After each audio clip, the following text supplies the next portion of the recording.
ನಮಸ್ಕಾರ ಸ್ನೇಹಿತರೆ. ಇವತ್ತು ನಾವು ಒಂದು ಕ್ರಿಶ್ಚಿಯನ್ ಹೆಸರಿರ್ತಕ್ಕಂತ ಸಿನಿಮಾದ ಬಗ್ಗೆ ನಾವಿವತ್ತು ಮಾತಾಡ್ತಾ ಹೋಗೋಣ. ಸೊ ಈ ಸಿನಿಮಾ ರೀಸೆಂಟ್ ಆಗಿ ರಿಲೀಸ್ ಆಗಿದೆ ಲಾಸ್ಟ್ ಫ್ರೈಡೆ. ಸೊ ಪೀಟರ್ ಅಂತಕ್ಕಂಥ ಸಿನಿಮಾ ಈ ಹೆಸರು ಕೇಳ್ತಾ ಇದ್ದಂಗೆ ಇದೊಂದು ಕ್ರೈಸ್ತ ಧರ್ಮದ ಹೆಸರು ಅಂತ ನಿಮ್ಗೆ ಅನ್ಸುತ್ತೆ. ಸೊ ಹೌದು ಗುರು. ಸೊ ಈ ಸಿನಿಮಾದ ರಿವ್ಯೂನ ನಾನಿವತ್ತು ನಿಮ್ಗೆ ತಂದಿದ್ದೀನಿ. ಯಾರೆಲ್ಲ ನನ್ನ ಚಾನಲ್ ನ ಸಬ್ಸ್ಕ್ರೈಬ್ ಮಾಡ್ಕೊಂಡಿಲ್ವೋ ದಯಮಾಡಿ ಸಬ್ಸ್ಕ್ರೈಬ್ ಮಾಡ್ಕೊಳ್ಳಿ, ಬೆಲ್ ಬಟನ್ ನ ಕ್ಲಿಕ್ ಮಾಡಿ, ಲೈಕ್ ಶೇರ್ ಕಮೆಂಟ್ ಕೊಟ್ಬಿಡಿ. ನಿಮ್ ಸಪೋರ್ಟ್ ನನಗೆ ತುಂಬಾ ತುಂಬಾ ಇಂಪಾರ್ಟೆಂಟ್, ಹಾಗಾಗಿ ದಯಮಾಡಿ ಸಬ್ಸ್ಕ್ರೈಬ್ ಮಾಡ್ಕೊಳ್ಳಿ ಅಂತ ಕೇಳ್ತಾ ಸೊ ಸ್ಟೋರಿ ಏನು ಅಂತ ನೋಡ್ತಾ ಹೋಗೋಣ. ಭಾಗಮಂಡಲದ ಕ್ರೈಸ್ತ ಧರ್ಮಕ್ಕೆ ಸೇರಿದ ಪೀಟರ್ ಅಂತಕ್ಕಂತ ಊರಿನ ಜನಪ್ರಿಯ ಚಂಡೆ ತಂಡದ ನಾಯಕ. ಸೊ ಪೀಟರ್ ಒಬ್ಬರೇ ಗುರುಗಳ ಬಳಿ ಚಂಡೆ ಕಲಿತವರೇ ವೈಯಕ್ತಿಕ ಕಾರಣಗಳಿಂದ ಬದ್ಧ ವೈರಿಗಳಾಗಿರ್ತಾರೆ. ಸೊ ಬದುಕಿನಲ್ಲಿ ನಡೆದ ಕಹಿ ಘಟನೆಯೊಂದನ್ನ ಪೀಟರ್ ಅಮ್ಮನಿಗೆ ಮಾನಸಿಕ ಖಿನ್ನತೆ ಉಂಟಾಗಿರುತ್ತೆ.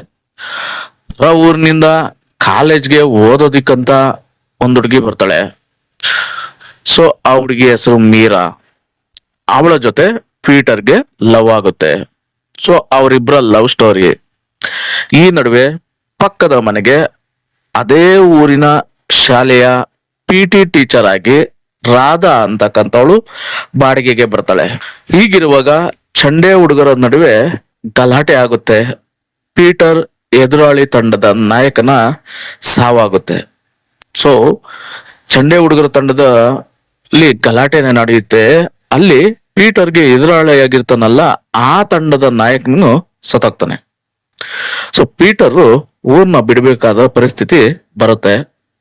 ಅವನು ಮಾಡದೇ ಇರ್ತಕ್ಕಂಥ ತಪ್ಪಿಗೆ ಪೀಟರ್ ಯಾಕೆ ಶಿಕ್ಷೆ ಅನುಭವಿಸ್ತಾನೆ? ಪ್ರೀತಿಸಿದ ಹುಡುಗಿಯಿಂದ ಯಾಕೆ ದೂರ ಆಗ್ತಾನೆ? ಇದಕ್ಕೆ ಕಾರಣ ಏನು? ಪಕ್ಕದ ಮನೆಗೆ ಬಂದ ರಾಧಾಗೂ ಪೀಟರ್ಗೂ ಏನು ಸಂಬಂಧ? ಪೀಟರ್ ತಾಯಿಗೆ ಕಾಡುವ ಮಾನಸಿಕ ಸಮಸ್ಯೆಯ ಹಿನ್ನೆಲೆ ಏನಿರ್ಬೋದು? ಸೊ ಈ ಎಲ್ಲ ಉತ್ತರಗಳಿಗೂ ಸಿನಿಮಾದ ಅರ್ಧ ಭಾಗದ ಆಚೆ ಅಂದ್ರೆ ಮಧ್ಯಂತರ ಬಂದು ಆದ್ಮೇಲೆ ಈ ಎಲ್ಲ ಕ್ವಶನ್ಗೂ ಉತ್ತರ ಸಿಗ್ತಾ ಹೋಗ್ತೈತೆ. ಮಡಿಕೇರಿಯ ಅದ್ಭುತ ಹಿನ್ನೆಲೆಯ ಚಂಡೆ ಮೇಳದ ಬ್ಯಾಕ್ ಗ್ರೌಂಡ್ ಸ್ಕೋರ್ ಮಾತ್ರ ಒಂದು ರೋಚಕ ಥ್ರಿಲ್ಲರ್ ಅನುಭವ ಕೊಡುತ್ತೆ ಅಂತ ಹೇಳ್ಬೋದು ಕಥೆಯಲ್ಲಿ. ಸೊ ಭಾವನಾತ್ಮಕವಾಗಿ ಕಟ್ಟಿಕೊಡುವ ಪ್ರಯತ್ನದಲ್ಲಿ ನಿರ್ದೇಶಕ ಸುಕೇಶ್ ಶೆಟ್ಟಿ ಸಂಪೂರ್ಣವಾಗಿ ಹೊಸದನ್ಸಿದ್ರು ಯಶಸ್ಸನ್ನ ಪಡೆದಿದ್ದಾರೆ ಅಂತ ಹೇಳ್ಬೋದು.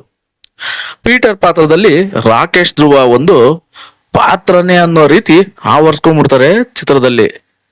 ಬೇರೆಲ್ಲ ಸಿನಿಮಾಗಳಲ್ಲಿ ಪೋಷಕ ಪಾತ್ರಗಳು ತಮ್ಮ ಪಾತ್ರಗಳ ಪೋಷಣೆ ಮಾತ್ರ ಮಾಡಿದ್ರೆ, ಈ ಸಿನಿಮಾದಲ್ಲಿ ಸಿನಿಮಾವನ್ನೇ ಪೋಷಕ ಪಾತ್ರಗಳು ಪೋಷಣೆನ ಮಾಡಿದ್ದಾರೆ ಅಂತ ಹೇಳ್ಬೋದು. ಪ್ರತಿಯೊಂದು ಪಾತ್ರದ ಆಯ್ಕೆ ಅದ್ಭುತ ಅಂತ ಹೇಳ್ಬೋದು ಗುರು. ಸಿನಿಮಾ ಮುಗಿದ ಮೇಲೆ ಅಂತೂ ತುಂಬಾನೇ ಕಾಡುತ್ತೆ ಜನಕ್ಕೆ. ಇದನ್ನು ಅಷ್ಟೇ ಪರ್ಫೆಕ್ಟ್ ಆಗಿ ಜನರನ್ನ ತಲುಪಲು ಕಾರಣ ಗುರುಪ್ರಸಾದ್ ನಾರ್ನಾಡ್ ಅವರ ಛಾಯಾಗ್ರಹಣ. ರಿತ್ವಿಕ್ ಮುರಳೀಧರ್ ಹಾಡುಗಳು ಹಾಗೂ ಹಿನ್ನೆಲೆ ಸಂಗೀತ ಸಖತ್ತಾಗಿದೆ ಅಂತ ಹೇಳ್ಬೋದು.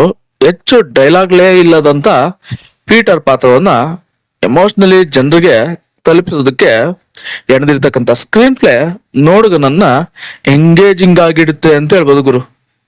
ಸಾಧಾರಣ ಕಥೆಯನ್ನ ಮೇಕಿಂಗ್ ನಿಂದನೇ ಶ್ರೀಮಂತಗೊಳಿಸಿದರೆ ನಮ್ಮ ಸುಕೇಶ್ ಶೆಟ್ಟಿ ಅವರು. ಹಾಗೆ ಥಿಯೇಟ್ರಿಕಲ್ ಎಕ್ಸ್ಪೀರಿಯನ್ಸ್ ಜೊತೆ ಈ ಸಿನಿಮಾವನ್ನ ಒಂದಕ್ಕಿಂತ ಹೆಚ್ಚು ಬಾರಿ ನೋಡಿದ್ರು ಮೋಸ ಇಲ್ಲ ಅಂತ ಹೇಳ್ಬೋದು ನನ್ನ ಪ್ರಕಾರ.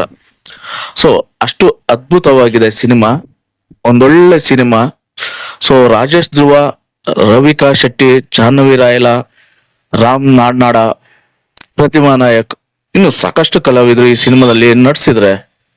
ಸೊ ಈ ಸಿನಿಮಾನ ನೋಡೋದಾದ್ರೆ ನೀವು ಥಿಯೇಟರ್ ಅಲ್ಲಿ ನೋಡಿ, ಯಾಕಂದ್ರೆ ಆ ಎಕ್ಸ್ಪೀರಿಯನ್ಸೇ ಒಂದ್ ಬೇರೆ ಲೆವೆಲ್ಗೆ ಇರುತ್ತೆ ಅಂತ ಹೇಳ್ಬೋದು.